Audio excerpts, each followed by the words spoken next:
botak ini loh. Pak, depanan Pak. Pak, lagi Pak. Handphone.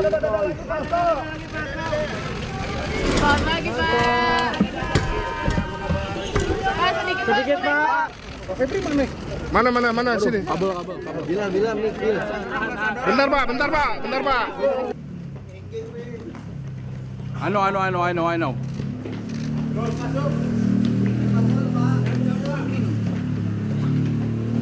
Botak punya siapa nih? Bola botak nih. Mulai nih. Yang botak ini loh. Pak, depanan Pak. Pemirsa, KPK dikabarkan menetapkan Sekjen PDI Perjuangan Hasto Kristianto sebagai tersangka. Hasto dikabarkan dijerat dalam perkara dugaan suap bersama-sama dengan Harun Masiku yang hingga kini masih menjadi buron. Bentar Pak. Ya pemirsa, Sekjen PDIP Hasto Kristianto tiba-tiba datang menjalani pemeriksaan di gedung KPK, namun pemeriksaan belum masuk ke dalam pokok perkara. Hasto justru keberatan ada penyitaan ponsel miliknya.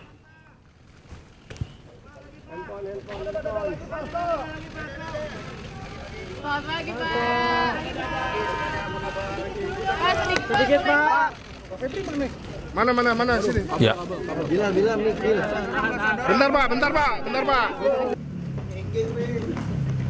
I know.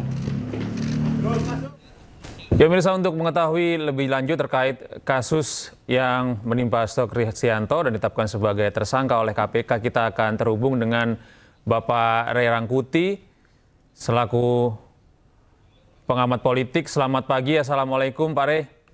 Waalaikumsalam warahmatullahi. Ya Pak Ray, kita baru saja mendapat informasi bahwa Pak Hasto Kristianto ditetapkan tersangka oleh KPK. Tanggapan Anda, Pak?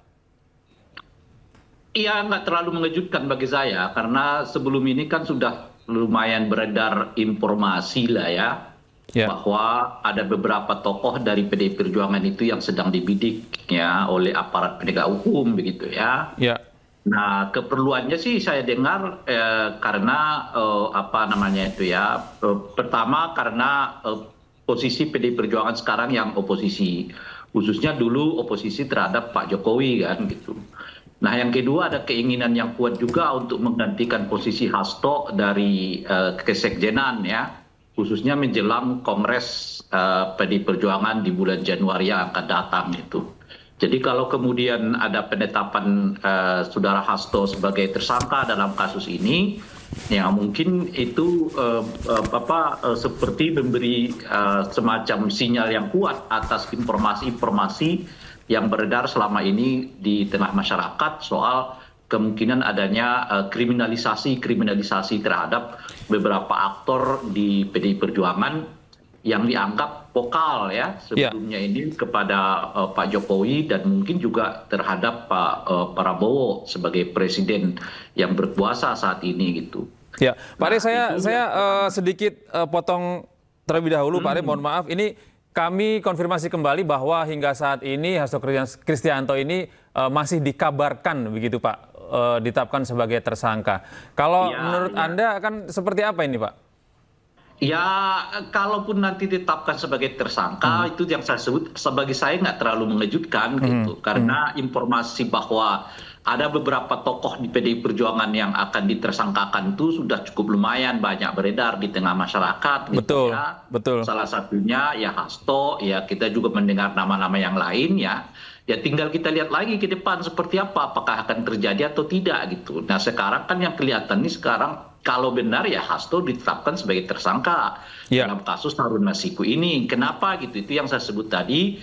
Ini mungkin ada kaitannya juga dengan makin kerasnya ya Hasto bersuara khususnya kepada Pak Jokowi dan sekarang posisi PDI Perjuangan yang berseberangan dengan pemerintah gitu kan. Lalu tokoh-tokoh yang lain kita dengar juga dari PDI Perjuangan itu yang sedang dibidik juga gitu ya dengan beberapa kasus atau berbagai kasus macam-macam dan sebagainya gitu. Lepas apakah persoalan penegakan hukumnya itu benar atau tidak itu masalah yang kedua ya. Jadi kita bicara dulu soal ada memang kita mendengar informasi beberapa orang dari PD Perjuangan itu sedang dibidik, itulah kira-kira kan. Iya. Nah itulah yang sekarang kita dengar, salah satunya adalah Hasto ini gitu ya. Iya. Nah apakah sebetulnya kasus Harun Masiku ini sesuatu yang amat sangat penting diungkap oleh KPK? Iya. Ya kalau kita buat menurut saya sih skala, ini mungkin skala 9 sebetulnya gitu. Skala Bukan 9 ini 1. artinya cukup genting begitu Pak ya?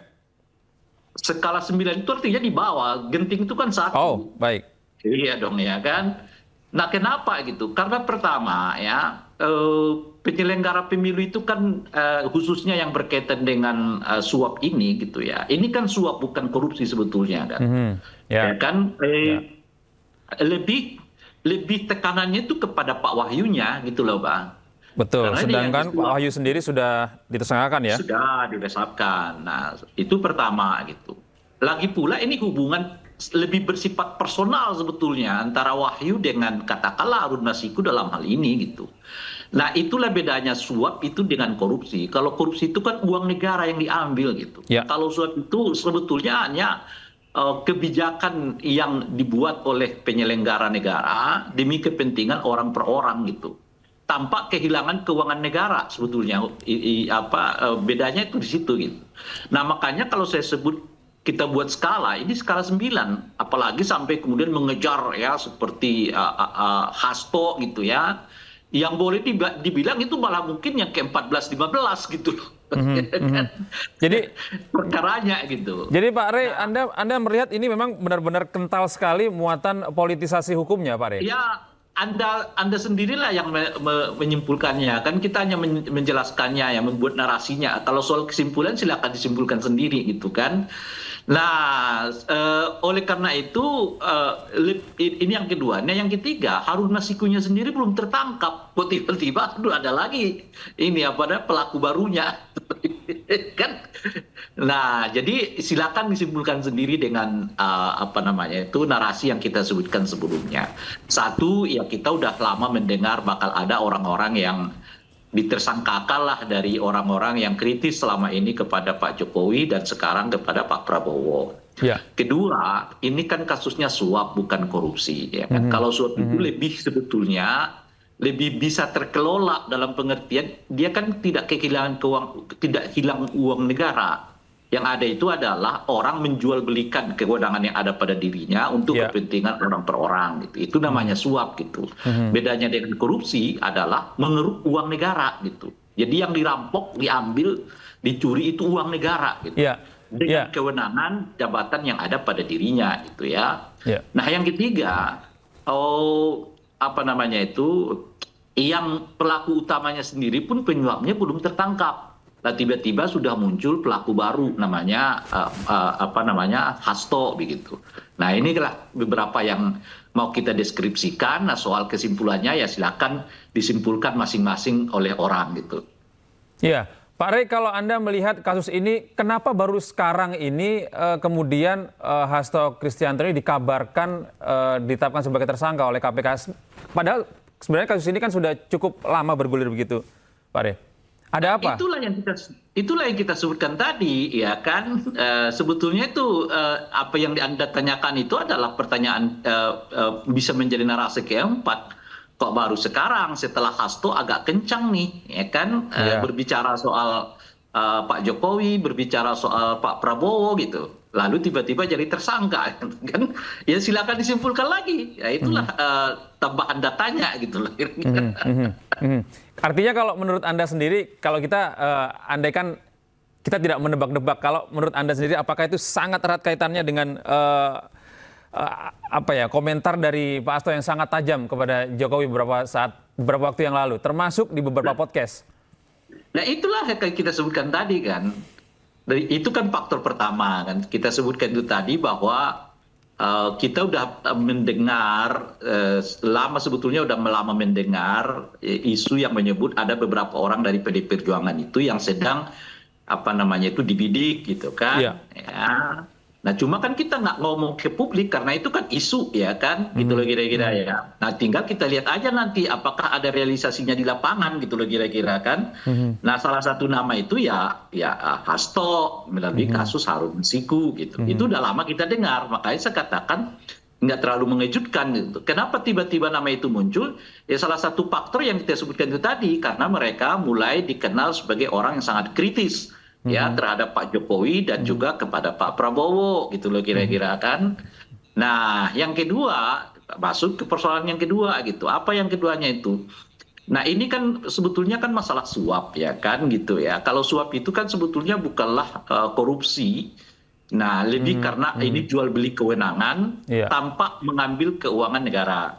Kalau korupsi itu kan jual beli kewenangan dengan mengambil uang negara gitu kan gitu. Sehingga kadar kasusnya itu sebetulnya ya kalau kita buat rentetan ya di peristiwa K9 gitu loh kira-kira. Kok ini tiba-tiba seperti kasus spesial bagi KPK kan kita sebutkan itu gitu. Seolah-olah harus dituntaskan ke ujung-ujungnya gitu kan. Nah, yang ketiga adalah pelaku utamanya sendiri belum ketangkep. Loh kok tiba-tiba ada pelaku barunya gitu. Itu kan narasi kita dari awal. Lalu apa yang mau disimpulkan dari ini semua? Silakan simpulkan sendiri. Kita menyampaikan beberapa narasi ini aja gitu. Ditambah seperti Anda sebutkan itu tadi, apakah karena Pak Hasto mulai keras berbicara dan sebagainya, nah itulah gitu. Iya, Pak Rey, jika Anda melihat bahwa kabar dari Pak Hasto ini yang ditetapkan sebagai tersangka oleh KPK dan kemudian kemarin beberapa waktu yang lalu ini ada ketua KPK yang baru. Apakah ini ada hubungannya, Pak Rey? Ketua KPK yang baru dan hampir semua anggota KPK ini kan diisi oleh aparat penegak hukum, kepolisian, kejaksaan maupun kehakiman gitu. Dan umumnya itu kan memang orang-orang yang institusinya itu berada di bawah presiden. Di luar tentu hakim Mahkamah Agung ya kan. Polisi di bawah presiden, kejaksaan di bawah presiden gitu. Itulah mengapa sejak dari dahulu kita selalu menolak agar KPK itu diisi oleh non aparat penegak hukum gitu loh kira-kira. Sebab kalau mereka masuk lagi ke KPK, ya budaya mereka yang tunduk kepada atasan dalam hal ini adalah presiden, itu bisa ke bawah-bawah gitu loh.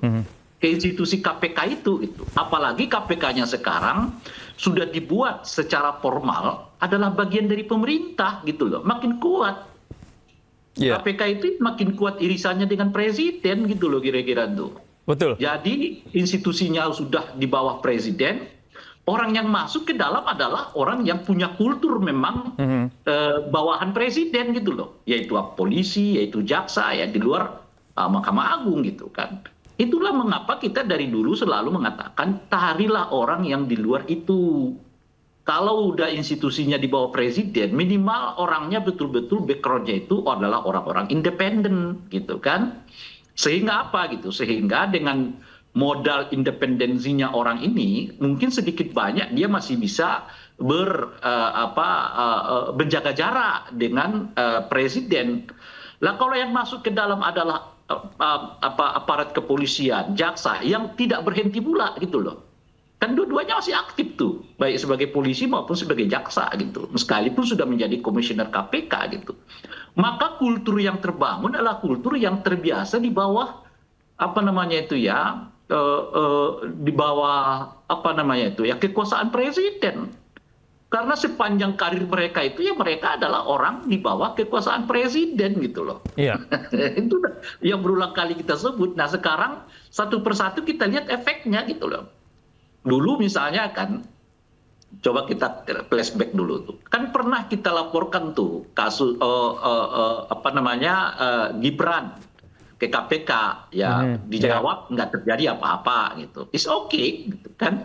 Lalu dilaporkan dugaan gratifikasi yang diterima oleh Kaisang ya kan. Lalu malah dijawab nggak terjadi apa-apa gitu. Lah ini akan kita lihat ke depannya begini-begini terus. Gitu loh kira-kira itu. Jadi KPK itu membidik orang-orang yang tidak berada di dalam lingkaran kekuasaan. Padahal ya kita tahu semua gitu kan, korupsi, ya suap, umumnya justru berada di sekitar itu gitu loh kira-kira tuh.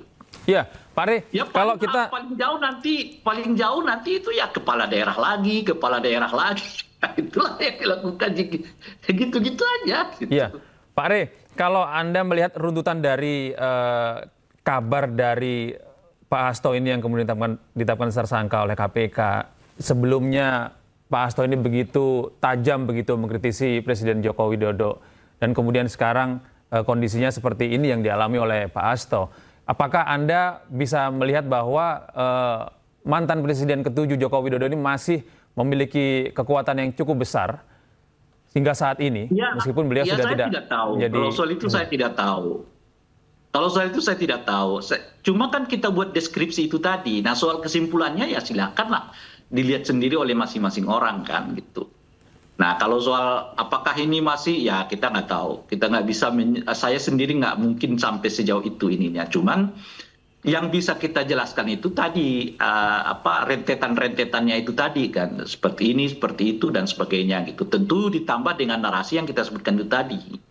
Kan misalnya ya KPK ini kan umumnya sekarang adalah aparat penegak hukum, ya jaksa, ya polisi, ya kan, lalu hakim, mantan hakim gitu. Jaksa dan polisinya masih aktif ya, yang budaya dan kulturnya selalu berada di bawah presiden gitu ya. Itulah kultur mereka gitu. Sehingga mungkin sedikit banyak kultur itu terbawa, apalagi ditambah institusi KPK ini memang sudah berada di bawah presiden gitu. Nah, sehingga dengan begitu mungkin ya ucapan, tindakan dan pikiran presiden ya terbawa ke dalam institusi KPK. Karena satu ya KPK adalah institusi di bawah presiden. Itu nggak beda dengan polisi dan jaksa gitu ya. Lalu orang-orangnya adalah orang-orang yang selama ini memang ya punya kultur tunduk di bawah presiden gitu. Ya dalam hal ini adalah institusi polisi maupun institusi kejaksaan gitu.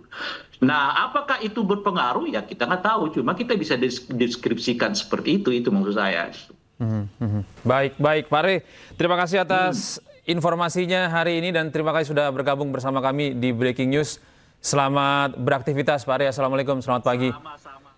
Ya, dan pemirsa saat lagi kami masih akan kembali dengan Breaking News. Sesaat lagi kami kembali.